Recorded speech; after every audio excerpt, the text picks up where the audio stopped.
아멘. 우리 모두 함께 일어서셔서 하나님의 말씀을 함께 봉독하도록 하겠습니다. 먼저 오늘 우리에게 주신 하나님의 말씀은 요한복음 3장 16절부터 17절까지의 말씀입니다. 세 번역으로 먼저 읽겠습니다. 시작. 하나님께서 세상을 이처럼 사랑하셔서 외아들을 주셨으니 이는 그를 믿는 사람마다 멸망하지 않고 영생을 얻게 하려는 것이다. 하나님께서 아들을 세상에 보내신 것은 세상을 심판하시려는 것이 아니라 아들을 통하여 세상을 구원하시려는 것이다. 사실 이 말씀이 우리는 개역개정으로 더 익숙하거든요. 그래서 개역개정으로도 한번 읽겠습니다. 시작. 하나님이 세상을 이처럼 사랑하사 독생자를 주셨으니 이는 그를 믿는 자마다 멸망치 않고 영생을 얻게 하려 하심이라. 하나님이 그 아들을 세상에 보내신 것은 세상을 심판하려 하심이 아니라 그로 말미암아 세상이 구원을 받게 하려 하심이라. 아멘. 자, 오늘 어려운 이 날씨 상황을 뚫고 교회에 나오신 모든 성도님들께 함께 인사하겠습니다. 잘 오셨습니다. 축복합니다. 돌아가실 때도 하나님의 은혜가 함께 하시기를 간절히 축원합니다. 정말 빨리 끝나는군요, 인사가. 자, 오늘 우리가 읽게 된 요한복음 3장 16절 그리고 17절 말씀은 아마 신앙인들이라면 한 번쯤 들어보신 말씀일 것입니다. 신앙인들뿐만이 아니라 하나님을 잘 모르는 비신앙인들, 심지어는 타 종교인들까지 이 말씀은 어느 정도 익숙한 말씀입니다. 종교개혁자 마틴 루터는요, 이 말씀을 신약의 66권, 성경의 66권 전체를 농축해서 복음의 핵심을 우리에게 보여주신 그러한 구절이다. 그래서 성경 속의 작은 성경이라고 하였습니다. 그러니까 성경 전체가 말하고자 하는 하나님의 이 세상을 향한 구원 의지를 가장 함축적으로 농축해서 표현해 놓은 구절이 본문 말씀이다 라고 이야기를 했던 것이죠. 여러분, 이 말씀을 신앙인인 여러분들은 어떻게 적용을 하십니까? 보통 우리는 이 말씀을 받으면서 우리는 하나님께 사랑받는 존재이구나, 하나님께서 우리를 구원해 주셨어, 그러니 하나님의 은혜 안에서 우리는 안전해, 나는 안전해, 이렇게들 보통 적용들을 하십니다. 그런데 오늘 저는 여러분들에게 조심스럽게 묻고 싶습니다. 이 말씀이 정말 우리 안에서 만족하게 하시는 말씀인가요? 아니면 우리를 세상에 보내시는 파송의 말씀일까요? 우리가 성경을 아주 익숙한 본문을 읽게 되었을 때, 특별히 이제 오늘 본문 말씀처럼 너무 유명한 말씀을 읽게 되었을 때 오히려 이 성경을 위험하게 사용할 경우가 많습니다. 왜냐하면 우리는 성경을 문자적으로, 그리고 보는 그대로, 느껴지는 느낌대로 그 문장만을 보고 말씀을 적용하려고 하는 경향이 있기 때문입니다. 그러다 보니까 이 말씀이 어떤 상황에서 누구에게 주시는 말씀이고 어떤 목적으로 선포되었는지, 혹은 이 말씀이 어떤 질문에 대한 응답인지, 이러한 부분들을 놓치고 말씀을 적용할 때가 있습니다. 만약에 그렇다면은 말씀이 너무 익숙해져 버려서 그 말씀은 더 이상 우리의 영혼을 흔들지 못하게 됩니다. 또한 오히려 그런 말씀들은 우리를 안심시키는 도구의 역할만을 할 뿐입니다. 그래서 오늘은요, 이 요한복음 3장 16절을 묵상하면서 마치 처음 듣는 것처럼, 그래서 이 본문의 현장 속으로 들어가서 말씀을 묵상해 보려고 합니다. 여러분, 이 말씀은 누구에게 주시는 말씀인지 아십니까? 우리 함께 요한복음 3장 1절과 2절의 말씀 읽어보도록 하겠습니다. 시작. 바리새파 사람 가운데 니고데모라는 사람이 있었다. 그는 유대 사람의 한 지도자였다. 이 사람이 밤에 예수께 와서 말하였다. 라삐님, 우리는 선생님이 하나님께로부터 오신 분임을 압니다. 하나님께서 함께하지 않으시면 선생님께서 행하시는 그런 표징들을 아무도 행하지. 이 말씀을 처음 들은 사람이 니고데모입니다. 아셨습니까? 자, 니고데모는 어떤 사람이냐면 유대의 지도자입니다. 율법학자입니다. 사내들인의 회원이기도 하였습니다. 그러니까 유대교의 최고 기득권자였던 것이죠. 그리고 바리새인이었습니다. 당시 기준으로 보면 사회 속에서 성공한 인물이죠. 그런데 그가 언제 예수님을 찾아왔어요? 밤에 예수님을 찾아왔다라고 했습니다. 그러니까 사람들의 눈길을 피해서 밤에 찾아왔다는 이야기입니다. 그의 내면이 흔들리고 있었던 것이죠. 여러분, 니고데모가 예수님을 찾아가는 것이 지식이 없어서였겠습니까? 그럴 리가. 그는 율법학자였습니다. 율법에 대해서 모든 것들을 다 통달했던 사람입니다. 율법은 그를 옳은 사람으로 만들어줬고요, 모든 사람들 앞에서 그를 내세울 수 있는 사람으로 만들어 주었습니다. 그런데 그 율법이 그 영혼의 안식을 제공해 주지는 못했던 것입니다. 니고데모는 설명할 수 없는 영적인 갈증이 있어서 예수님을 찾아와서 그리고 예수님께 묻습니다. 당신은 하나님께로부터 오신 선생인 줄 압니다. 여러분, 이 말에는요, 그의 고민과 그의 번민과 그의 문제의식이 그대로 포함되어 있습니다. 이 말씀을 조금 풀이해서 보면, 당신은 하나님께로부터 오신 분이지 않습니까? 그렇다면 제가 당신께 나온 이유를 분명히 아실 것입니다. 제 마음이 너무 공허합니다. 이 영혼의 갈증을 풀 수 있는 방법을 알려주십시오. 그래서 흔들리는 나를 조금 붙잡아 주십시오. 이런 의미인 것입니다. 그런데 예수님의 대답은 아주 뜻밖입니다. 아마 니고데모를 당황케 했을 것입니다.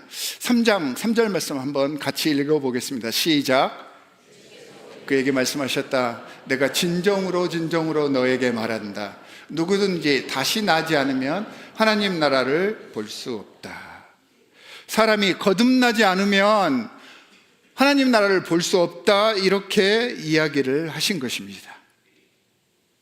자, 니고데모는요, 자기가 가지고 있는 이 문제, 이 답답함을 세상적인 방법으로 조금 설명해 주십시오. 이렇게 물어봤는데 예수님은요, 세상적인 방법으로 설명을 하신 게 아니라 존재의 전환을 요구하셨던 것입니다. 그래서 니고데모가 당황한 것입니다. 요한복음 3장 4절 말씀 우리 함께 읽어보겠습니다. 시작. 니고데모가 예수께 말하였다. 사람이 늙었는데 그가 어떻게 태어날 수 있겠습니까? 어머니 뱃속에 다시 들어갔다가 태어날 수야 없지 않습니까? 자, 이해가 안 된다는 말이죠. 나는 이미 나이가 들었는데 내가 어머니 뱃속으로 다시 들어가야 된다니요. 여러분, 왜 니고데모가 이해를 하지 못했을까요? 니고데모는 자기가 가지고 있는 신앙의 틀 안에서 철저히 땅의 언어로 하나님을 이해하고 있었던 것입니다. 그러니까 논리와 이성, 경험의 존재였기 때문에 계산하고 이해하고 설명해 주어야만 안심할 수 있었던 그러한 존재였습니다. 예수님께서는 하늘나라에 대해서, 영혼의 신비에 대해서 하늘의 언어로 말씀을 하시는데 그는 땅의 언어로 그것을 받아들이고 있었기 때문입니다. 그래서 예수님께서 3장 5절부터 6절 다 같이 읽어보겠습니다. 시작. 예수께서 대답하시다. 내가 진정으로 너에게 말한다. 누구든지 물과 성령으로 나지 않으면 하나님 나라에 들어갈 수 없다. 육에서 난 것은 육이요 영에서 난 것은 영이다. 이렇게 육과 영에 대해서 풀어서 다시 한번 설명을 해 주십니다. 그런데 이 말씀의 분위기상 니고데모가 이해한 것 같아요? 못한 것 같아요? 이해를 못합니다. 여러분, 이 지점에서 예수님은 더 이상 논리로 설득하는 방식을 이어가지 않으십니다. 대신에요, 니고데모가 감당할 수 있는 방식으로 말씀의 방향을 바꾸신 것입니다. 자, 예수님이 대단한 이유는요, 니고데모를 계속해서 몰아붙이는 것이 아니라 그런 방식으로 말씀을 하지 않으셨다는 것입니다. 논쟁을 이어가지도 않았습니다. 얘가 지금 못 알아먹는구나 라고 생각을 하시고 더 이상 잔소리를 하지 않으신 것입니다. 제가 TV 프로그램을 보는데 잔소리와 조언의 차이에 대해서 들었습니다. 어떤 길거리 토크쇼 진행자가 길거리를 가다가 초등학생에게 물어봅니다. 잔소리와 충고의 차이점이 뭔지 아세요? 라고 물어보자 초등학생이 잠깐 생각을 하다가 잔소리는요, 들으면 기분이 무지 나빠요. 자, 그럼 충고는요, 들으면 더 기분이 나빠요. 아마 남에게 소리 듣는 거 좋아하지 않는다는 그러한 세태를 그대로 반영해주는 그러한 우스갯소리겠죠. 자, 예수님께서 이 상황에서 더 이상 몰아붙이지 않고 하신 말씀이 오늘 본문의 말씀, 하나님이 세상을 이처럼 사랑하사입니다. 그러니까 예수님은 니고데모의 질문을 이기려고 하지 않으셨습니다. 대답으로 침묵시키려고 하지 않으신 것입니다. 대신에 니고데모의 질문에 방향을 바꿔서 니고데모가 이해할 수 있도록 하나님이 어떤 분이실지를 알려주신 것입니다. 하나님은 이 악한 세상을 사랑하시는 분입니다. 하나님은 이해받기 전에 이미 이해해 주시는 분입니다. 하나님은 심판하시는 분이 아니라 구원하시는 그런 분입니다. 이걸 예수님께서 말씀하셨던 것입니다. 여러분, 이 본문에서 요한복음 3장 16절에서 가장 중요한 단어는요, 세상입니다. 니고데모에게 하나님은요, 율법을 지키는 자의 하나님입니다. 정의로운 자의 하나님입니다. 아름다운 공동체, 선한 공동체, 하나님께 선택받은 그런 공동체의 하나님이었던 것이죠. 그런데 예수님께서 말씀하십니다. 하나님이 세상을 사랑하셨다. 여러분, 부모님들은요, 성적표를 통하여서 아이들을 평가합니다. 하지만 일반적이고 보통적인 부모님이라면 성적이 기대만큼 나오지 않았다고 너 내 새끼 아니야 이렇게 말씀하시는 분들은 없습니다. 그렇잖아요. 성적표를 통하여서 부모님은 그 아이를 판단할 수는 있지만 부모님의 사랑은 성적표 이전에 이미 결정되어져 있는 것이잖아요. 요한복음 3장 16절은 하나님이 성적표를 보고 우리를 사랑하신다는 말씀이 아니고요, 성적표와는 상관없이 이 세상을 사랑하셨다, 나를 사랑하셨다라고 하는 선언입니다. 이 세상에는 그래서 믿지 않는 사람들, 하나님을 믿는 사람들에게 손가락질하는 사람들, 잘못된 생각을 하고 신의 존재를 부인하는 사람들, 신을 욕하는 모든 사람들이 다 포함되어 있는 것입니다. 하나님께서는 세상의 경계를 허무셨던 것입니다. 여러분, 이 선언은요, 요한복음 3장 16절의 말씀은 그래서 니고데모에게 또한 우리 신앙인들에게는 굉장히 불편한 선언입니다. 왜냐하면 우리 마음에는 이미 사랑할 만한 사람과 준비되어지지 않는 사람에 대한 구분이 세워져 있기 때문입니다.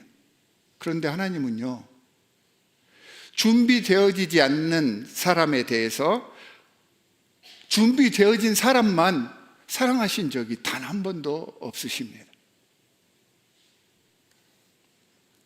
여러분, 그런데 이 말씀이 니고데모의 신앙과 그의 삶을 조용히, 그런데 지속적이게, 그리고 아주 강하게 흔들어 놓았던 것입니다. 여러분, 니고데모가 이 말씀을 예수님께 처음 받았을 때 이 말씀을 듣고 바로 깨달아서 아멘 이랬을 것 같나요? 아닙니다. 그런데 요한복음을 보면 이 말씀을 받은 이후에 니고데모의 삶에 대해서 설명을 하고 있습니다. 요한복음 7장에 보면요, 예수님께서 모든 사람들에게 둘러싸여서 핍박을 받고 논쟁의 그런 중심에 서 있을 때 예수님을 변호했던 사람이 이 니고데모입니다. 요한복음 19장에 보면 예수님께서 십자가에서 돌아가십니다. 많은 사람들이, 많은 신자들이, 심지어 제자들까지 자신들이 믿고 따랐던 그 선생님이 돌아가셨으니까 희망이 사라져 버린 것이잖아요. 모든 사람들이 십자가상에서 다 도망쳤습니다. 제자들도 도망쳤습니다. 그런데 끝까지 예수 그리스도의 시체를 장사 지냈던 사람이 바로 니고데모였습니다. 여러분, 이런 변화가 왜 그에게 일어났을까요? 그가 예수님을 처음 만났을 때 예수님과 논쟁해서 졌기 때문입니까? 그때 예수님을 만났을 때 설득당했기 때문입니까? 아닙니다. 그의 변화는요, 저는 예수님께서 선포하신 그 말씀 속에 담긴 사랑에 노출되었기 때문이라고 생각합니다. 그래서 요한복음 3장 16절은 믿는 사람들이야 당연하게 생각하는 말씀일지 모르지만 이 말씀은요, 즉각적으로 절대 이해될 수 없는 말씀이지만 니고데모를 그의 삶 속에서 포기하지 않게 했던 말씀입니다. 여러분, 요한복음 3장 16절의 진짜 말씀의 진가는 이것입니다. 단 한 번에 변화시키지는 않지만 노출되었을 때 끊임없이 그 사람에게 도전을 주는 말씀. 하나님께서는 설명이나 설득으로 그 사람을 압박했던 것이 아니라 태도로 이 말씀을 증거하셨던 것입니다. 요한복음 3장 17절 말씀 우리 다 함께 읽어보도록 하겠습니다. 시작. 하나님께서 아들을 세상에 보내신 것은 세상을 심판하시려는 것이 아니라 아들을 통하여 세상을 구원하시려는 것이다. 문자적으로만 생각하지 마시고요, 잘 한번 생각해 보십시오. 이 말씀은 비신자들, 교회를 다니지 않는 사람들, 교회를 떠난 사람들, 무신론자들, 교회나 기독교의 문제를 제기한 사람들이 그 대상일 수가 있습니다. 그러나 이 말씀 속에 담겨있는 뜻은요, 하나님은 그들의 질문을 잠재우기 위해서가 아니라 그들 곁에 함께해 주시기 위해서 오셨다라는 의미가 포함되어 있는 말씀입니다. 하지만 이 말씀이 그러한 사람들에게만 적용되는 것이 아니잖아요. 이 말씀은 먼저 우리 신앙인들을 향한 말씀이기도 합니다. 그래서 이 말씀은 이렇게 묻습니다, 우리에게. 여러분들은 세상을 설득하려 하십니까? 아니면 세상을 사랑하려 하십니까? 사랑하는 성도 여러분, 그래서 요한복음 3장 16절은요, 아까 제가 잠깐 말씀드렸듯이 단순히 우리를 안심시키는 말씀이 아닙니다. 우리를 세상에 보내시는 파송의 말씀입니다. 하나님께서는 지금도 일하고 계십니다. 하나님께서는 우리에게 보여주신 그 사랑을 이해한 사람들을 통해서 여전히 지금도 세상으로 나아가고 계십니다. 그래서 오늘 이 말씀은 우리에게 다시 묻습니다. 너희는 이제 무엇이 되기를 원하느냐? 하나님께서는 우리가 목적지가 되라고 원하지 않으십니다. 우리 보고 심판자의 위치에 서 있으라고 요구하지 않으십니다. 우리 보고 정답이 되라고 하지 않으셨습니다. 심판자가 되라고 하지 않으셨습니다. 대신 하나님은 우리를 다리로 부르신 것입니다. 다리는요, 자기 스스로를 증명하려 하지 않습니다. 다리는 목적지가 아닙니다. 다리는 밟히는 역할을 합니다. 그런데 이 다리가 없으면 그 누구도 건너갈 수 없습니다. 여러분, 우리가 서 있는 자리가 바로 그런 자리인 것입니다. 가정에서, 직장에서, 교회에서 신앙에 대한 불신, 상처와 회의, 분노와 냉소로 가득 차 있는 이 세상에 하나님의 사랑이 들어갈 수 있도록 서 있는 역할을 하는, 반대로 이 세상에서 상처 있고 또한 지쳐버린 영혼들이 하나님의 사랑에 나아갈 수 있도록 그 곁을 지켜주는 역할, 이것이 다리의 역할인 것입니다. 자, 그렇다면 사랑은 무엇입니까? 사랑은 말이 아니라 태도인 것이죠. 내가 옳다는 것을 증명하는 것이 아닙니다.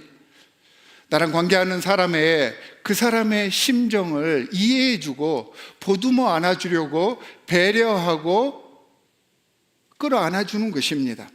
이번 주에 혹시 여러분들이 만나는 누군가와 생각이 다를 때, 나랑 다르다고 느꼈을 때 여러분의 생각을 당사자에게 설득하고 설명하기 이전에 그럴 수도 있겠네요, 이렇게 생각하시기 바랍니다. 한번 따라해 보십시오.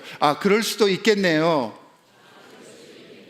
이거 별것 아닌 문장인 것 같은데요, 이 문장이 관계를 개선하게 합니다. 그리고 사랑이 건너갈 수 있는 길을 우리에게 제시를 해 줄 것입니다.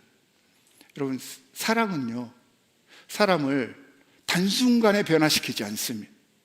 사랑은 얼음 녹이듯이 그렇게 천천히 사람을 변화시키지만 확실하게 변화를 시키는 것입니다. 여러분, 니고데모가 그랬습니다. 예수님을 만난 그날 밤 그 즉시 그는 변화되지 않았습니다. 하지만 이 말씀을 받는 그 순간부터 니고데모는 더 이상 혼자가 아니었습니다. 사랑받고 있다는 그 사실이 그의 삶 속에 파고들었던 것입니다. 그래서 점차 삶을 움직였고 예수 그리스도의 제자가 될 수 있도록 변화시켰던 것입니다. 사랑하는 성도 여러분, 우리는요, 결과를 만들어내려고 부르심을 받은 것이 아닙니다. 우리는 곁에 머무르는 사랑이 머물 수 있는 그 자리를 만들게 하기 위해서 부르심을 받았습니다. 오늘 요한복음 3장 16절과 17절은 이렇게 우리를 세상에 파송하는 말씀인 것입니다. 세상을 설득하려 하지 마시기 바랍니다. 세상을 이기려고 하지 마십시오. 대신 세상을 사랑하십시오. 심판하려 하지 마시고요, 우리를 위해 이 땅에 오셔서 구원하셨던 하나님의 성품을 여러분들의 태도를 통하여서 세상에 보여주시기 바랍니다. 그래야 그들에게 와서 보십시오라고 말씀할 수 있지 않겠습니까? 여러분, 이 지점에서 니고데모가 변했듯이 우리가 이것을 받아들이는 그 순간부터 변화가 시작됩니다. 험한 세상 가운데서 하나님께서는요, 그 사랑이 건너갈 수 있도록 우리 보고 다리가 되라고 하십니다. 우리를 부르시는 그 하나님의 음성에 기쁨으로 순종하시는 여러분들이 되시기를 주 예수 그리스도의 이름으로 간절히 축원합니다. 함께 기도하겠습니다. 하나님 아버지, 감사합니다. 우리에게 귀한 말씀을 허락해 주셨습니다. 우리를 목적지로 부르신 것이 아니라 다리로 불러주셨습니다. 세상을 이기려 하지 않겠습니다. 설득하려 하지 않겠습니다. 그저 예수님께서 우리를 위해서 우리를 이해하셨던 것처럼 그들의 곁에 서서 그들을 감싸 안는 하나님의 복음을 증거하는 사람이 되겠습니다. 예수님처럼 우리를 헌신하는 사람이 되도록 하겠습니다.